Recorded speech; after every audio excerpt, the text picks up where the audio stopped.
there a right time to show frustration to your teammates in that situation with the drop and the fumbles? What's the best way to handle it? Nah, I mean the same way I did. Brush it off, and I mean that's going to happen. That's football, and it's rare for those guys, you know, the ones that did have the drops to ever have drops. I mean, TJ, Nudie, I mean, they're some of the best, you know, catching running backs probably in the country. So, and that's going to happen every once in a while. One of the things Coach Saban talks about is putting behind the negative plays out of your head and going on to the next one. Have you improved at that during your time in Alabama?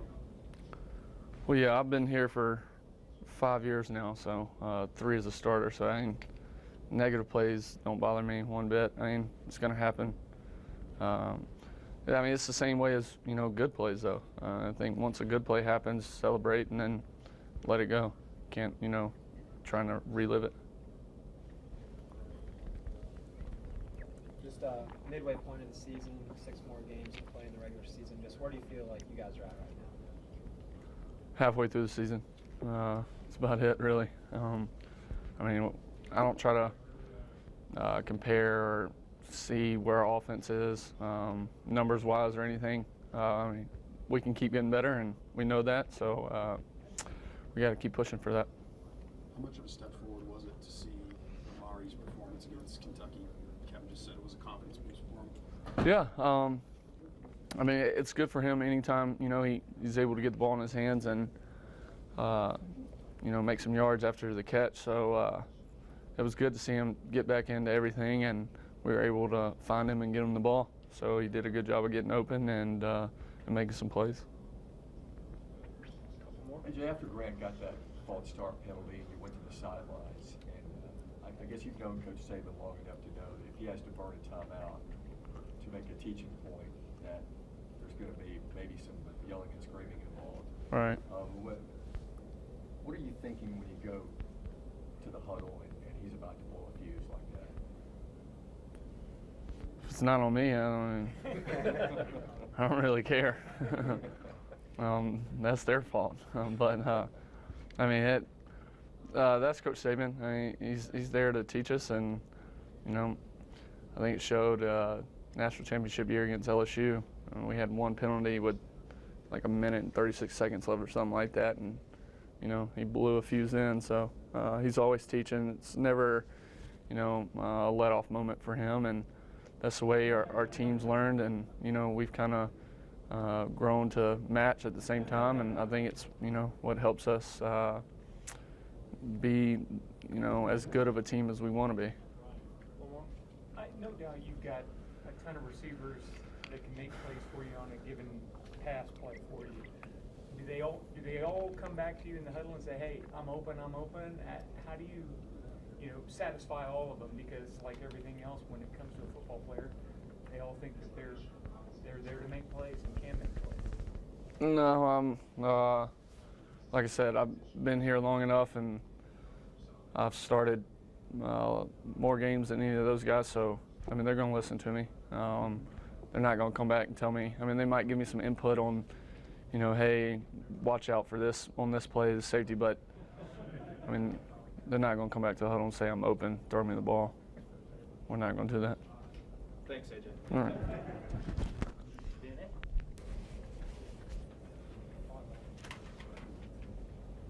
All right, Anthony, what's the personal feeling, I guess, when Kenny drops the ball and Kenyon and TJ fumble? Is it kind of like, well, we did our job type of situation, or does it feel like the offense as a whole? Yeah, I mean, as a whole, when I saw Kenny drop it that first time, I mean, I was bummed because I knew that would have been a first down. And when Kenyon and TJ both fumbled it, I mean, I was right there, and I was shocked, you know. It's one of those things that you don't expect those guys to do, but we bounced back.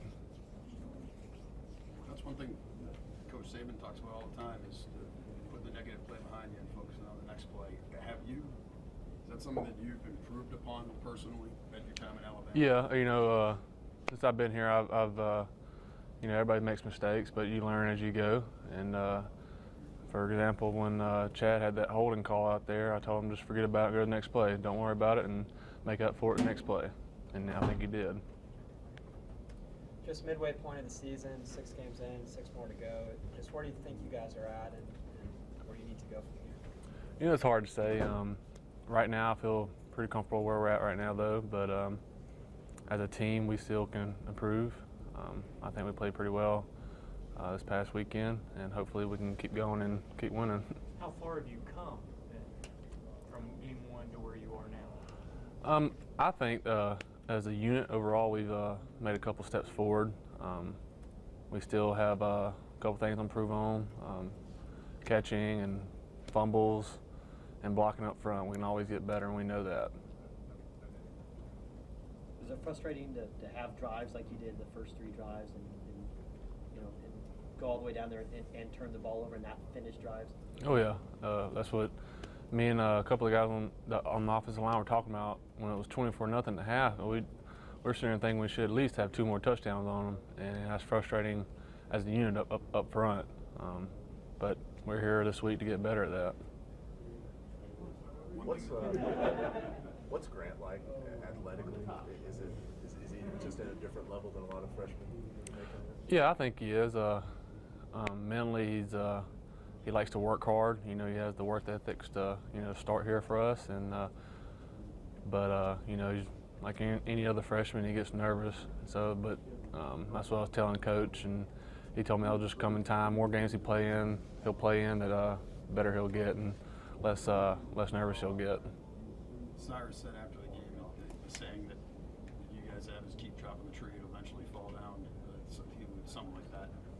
Is there a point when you know that you've dominated the other side of the ball, besides the obvious of just putting points on the board? Is there a moment where maybe you can kind of feel it or see it? Yeah, for me, it's more I don't recognize it or feel it during the game as much than I do after the game. I guess it's because I'm more focused about doing my job during the game, and I realized that I think it was 8 minutes left in the fourth when AJ was beside me, and it showed our total yards, and that's when it really hit me that we dominated up front. But we're here this week to try to do the same thing. Anthony Cyrus mentioned last week that this team can't take its foot off the gas, in a game like that, especially against a team that I guess everybody thinks that you should beat. But is that also kind of the way that Coach Saban coaches? I mean, he never takes a play off, does he? No. He coaches, one step at a time, one game at a time, and we're doing this little stretch here of SEC games, and everybody knows that we can't go out there and give a play up or give any points up. We got to go out there and dominate from the get-go if we want to win. Has that carried over to your life away from football? Whether it's going to class or doing anything around the apartment or the house or whatever? Yeah. Coach always tells us if we go to class every day and don't miss class, then we're going to have a good week on the field. It's like a job. You don't just decide to go whenever you want, because you'll eventually get fired. And you got to show up every day and be prepared to do your job. What did it mean to you to earn the weekly award for the conference? What? For the Lineman of the Week. What did that mean to you? Oh, it means a lot. I tried last year to get it, and been trying for a while now to get it this year, and I'm glad I finally got it. But it wasn't just from what I did. I think it's because the guys around me played well in the game as well. And but at the same time, you got to think about Arkansas this week. We got to get prepared for him and for them, and for me, I'd like to get it again. So I got to focus on them right now. There was a point in the game where I think you had a false start penalty. It might have been Grant actually, and yeah. Coach Saban calls a timeout. What are you preparing for when you go to the sidelines and you know that he's about to blow a fuse? Well, I was walking away from Grant at the time, and I saw Grant walking toward him. I was like, no, tell him don't do it, just come over here. But yeah, Coach Saban was pretty mad because he had to burn his timeout, and he made sure Grant knew that. And what's the message once he stops yelling? I mean, did you just hear what he's yelling, or? No, I was trying to look away.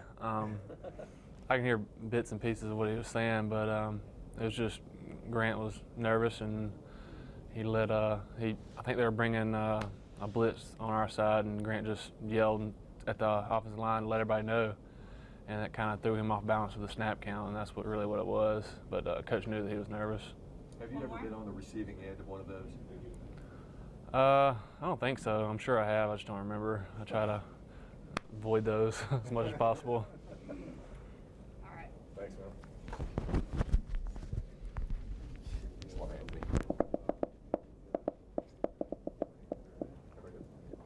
Going open and making a catch over two Wildcats, is that your favorite type of play to make?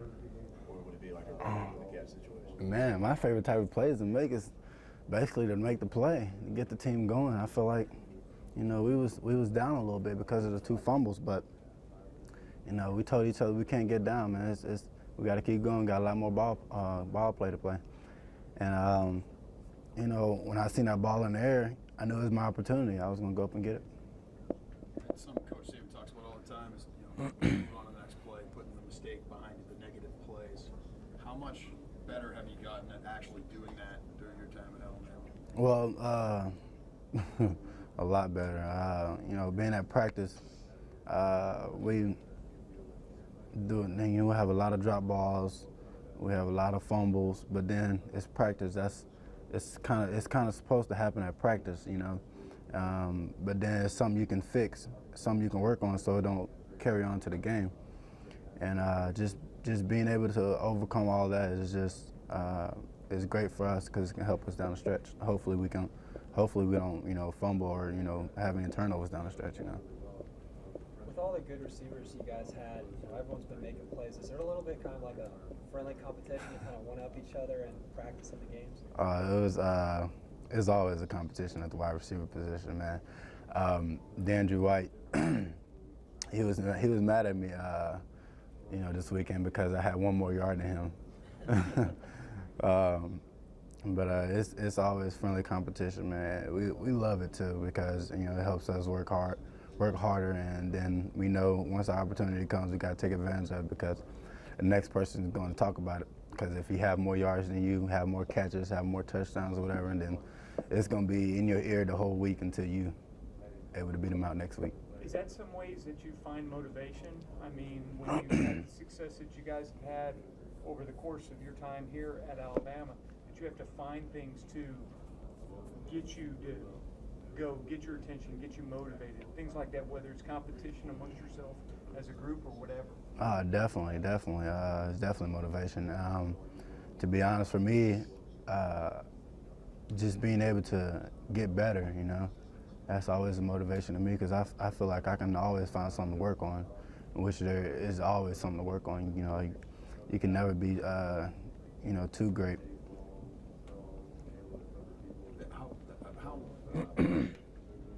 How important is it, I guess, for Amari to get going? I know Coach Saban talked about after the Georgia State game how it's important to get Cooper rolling. It seemed like he statistically certainly looked a lot better against Kentucky.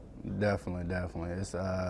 It's a confident booster for him, and you know, and he knows it. And he knows that we need him down the stretch, so it's a confident booster for him to get him going, make plays for us. Kevin, there was a point in the game where there was a false start near the goal line. Coach Saban had to use a timeout. When the offensive huddle went to the sidelines, what were you preparing for? Because you knew he was going to blow a fuse. Oh, man. We were just ready to play the next play, man, because, you know, that's what it's all about, playing the next play. And, I mean, I basically looked at Coach Saban as I was walking over to the sideline, and I could just look at him. I was like, uh-oh. At least it wasn't me, right? And then, so it's just really all about the next play, man. Has it ever been you that's been on the receiving end of one of those? I think so, but I don't. But luckily, he didn't have to call timeout afterwards. I didn't have to really too much deal with him afterwards. Was it the front flip into the end zone? Oh, man, you had to bring that back. God, dog. Yeah, that's pretty much it. Did he get on you for that? Yeah. Do you remember what he said? He just basically reminded me. Well, he told me the refs was supposed to call they were supposed to call a flag, but they didn't. And to be honest, I forgot what they said after that. Because you blocked it out? Yeah, pretty much. We saw Christian get a carry out of the backfield. Is that in the cards for any of you other guys, or is that strictly a Christian move? Well, for right now, it's strictly him. He's been playing a little running back when he first got here, and so you know they can use him because he has a lot of quickness and a lot of speed. Halfway point of the season, just how do you feel where you guys are at right now? I feel great, man. I think we have a lot of momentum carried towards us, and I think it's just little things we can work on. But besides that, I think we're in good position. One more. I think they were done. Thank you. Thanks. I don't know. I don't like to speak for him.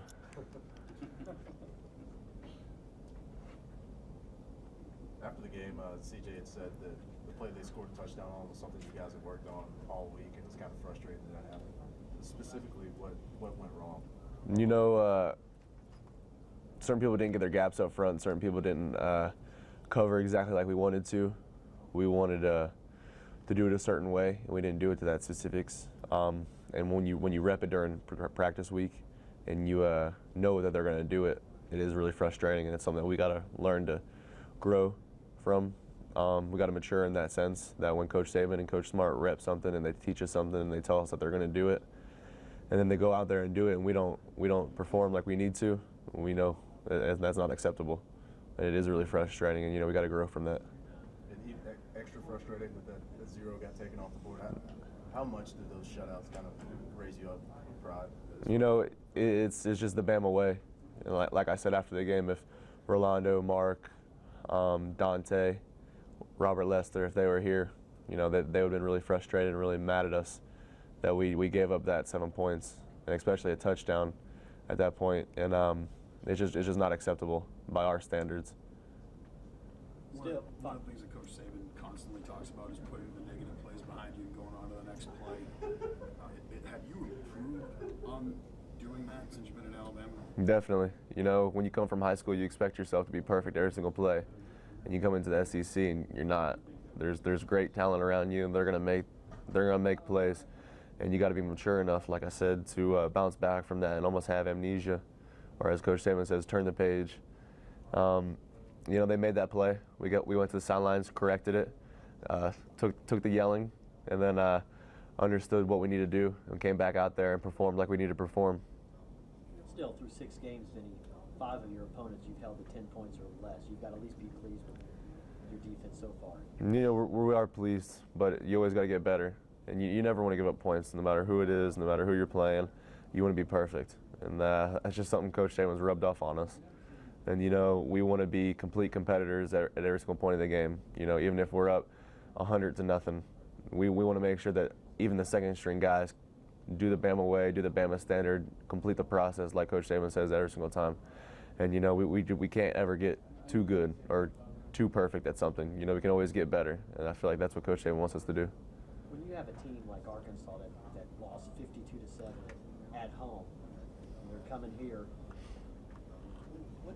what's the team's mentality about that? We got to come in and play our game.